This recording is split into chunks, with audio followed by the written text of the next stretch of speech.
Madaling kiligin, madaling sumaya. Madaling ma-in love. Madaling maghanap ng tao na pinapasaya ka araw-araw.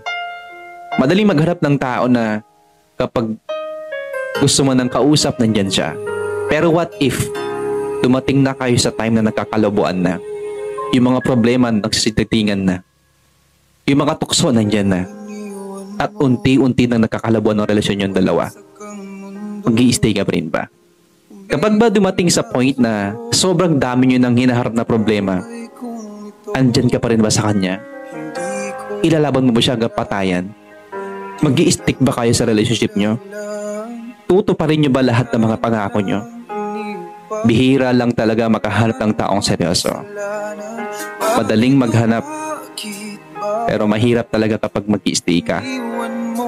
Pero kapag yung tao nag-stay sa'yo, sa kabila ng lahat ng pinagdadaanan nyo, ilaban mo siya. Dahil handa siyang mag-stay sa huli para makasama ka.